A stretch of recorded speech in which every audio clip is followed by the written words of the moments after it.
Estamos iniciando mais uma edição do TV Atende e a nossa convidada hoje é a psicóloga Luciene Casarotto. Luciene, seja bem-vinda mais uma vez ao TV Atende. Obrigada, João. Essa semana é a semana que antecede o Dia das Mães e a criança tem uma ligação muito grande com a mãe desde o feto, né? Explica um pouquinho essa relação que existe, que às vezes as pessoas elas não entendem algumas ligações, alguns fatos que acontecem com o passar dos anos, mas que a criança já presenciou aquilo mesmo na gestação, né? Bom, nós costumamos dizer, né, que existe uma ligação entre o vínculo mãe-bebê, mesmo antes da mãe engravidar, né? Porque é a partir do desejo, né, que se estabelece quem vai ser essa criança que vai nascer. Então, os pais querem uma criança, acham que a criança vai completar a família, a mãe engravida, né?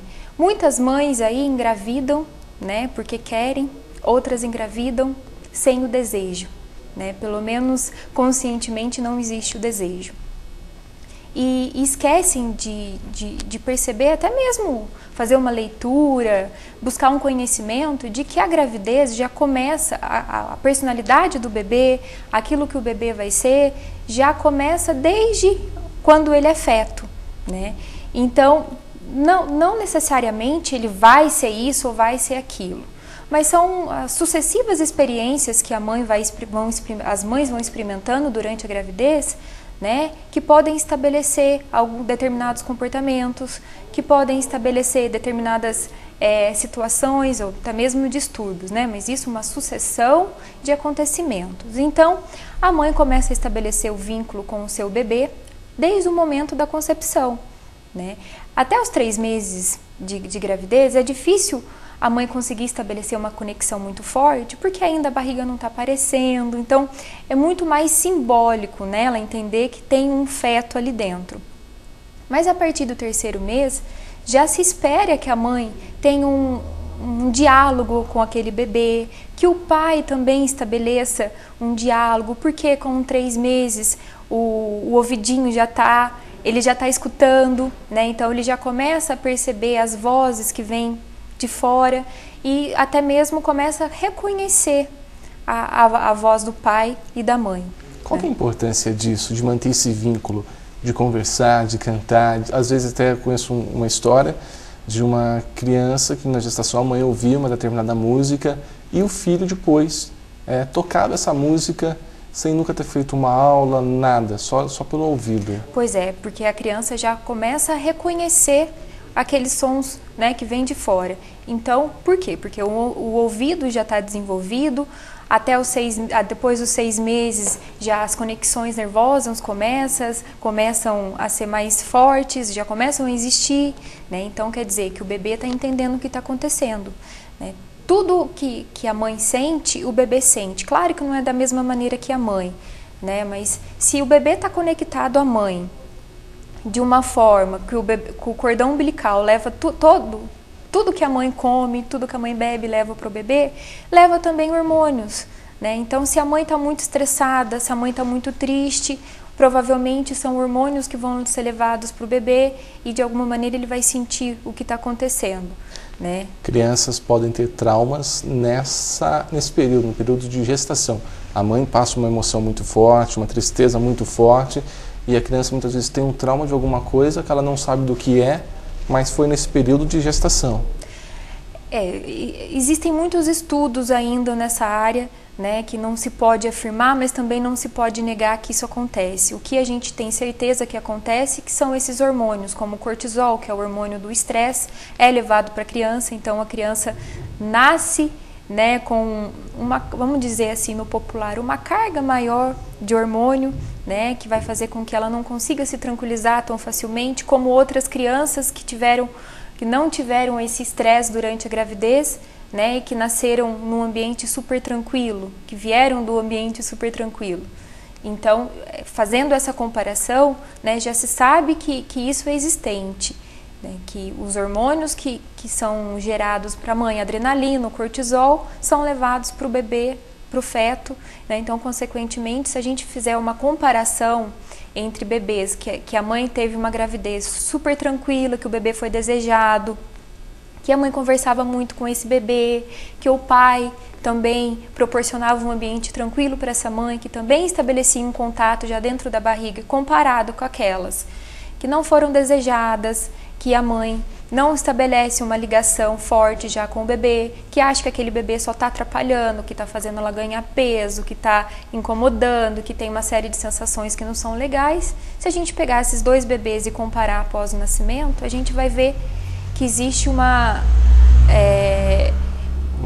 diferença muito grande entre um e o outro. Um consegue adormecer mais facilmente, tem uma amamentação muito mais tranquila, consegue ser acalmado muito facilmente, diferente daquele que não teve esse ambiente. Você, Lu, é mãe, não sei, casado, é mãe, está se aprimorando ainda mais nos estudos de psicologias ligados a assuntos de crianças, de bebê, está fazendo uma pós. A importância hoje desse convívio mãe, bebê, criança, você está vendo aí nessa sua pós que você está fazendo? Bom, é extremamente importante, né? A criança, vamos dizer assim, a gente falou um pouco do bebê, né, mas após o nascimento, né, já é uma criança, já é um bebê. O contato, tanto físico quanto emocional, né, o carinho que a mãe vai dedicar a esse bebê, o afeto que ela disponibiliza para aquele bebê, que provavelmente por um bom tempo vai ser o centro da atenção dela, é de extremamente importante. É isso que vai guiar a criança para ser uma criança segura, para ser uma criança tranquila, para ser uma criança que vai se desenvolver dentro do desejado, o período de desenvolvimento dela vai seguir aquilo que é desejado. Se a criança tem um vínculo bom com a mãe, ela desenvolve a fala mais facilmente, ela desenvolve a coordenação mais facilmente. Por quê? Porque ela vai estar sendo estimulada por essa mãe, né? Por meio de brincadeira, por meio do contato físico, do carinho, do abraço, da conversa, da musiquinha que vai cantar. Então já se sabe, né, que criança que tem esse vínculo fortalecido com a mãe, desde lá da barriga da mamãe, é uma criança muito mais saudável, que provavelmente não está suscetível a distúrbios emocionais, a complicações mais severas aí com o desenvolvimento. Nessa correria desse mundo moderno, mães trabalhando, as crianças em creches. Esse é um grande problema que nós enfrentamos hoje, né? Até de acordo com a minha experiência clínica, né? Eu vejo muitas mães preocupadas com o bem material que vai trazer para os filhos e esquece do bem emocional que fazem para o filho. Né? Tudo bem, hoje é difícil uma mãe que não trabalha, todas aí estão no mercado de trabalho, mas eu acho que é uma reflexão que a gente deve fazer. O tempo que está com o filho é o tempo ideal?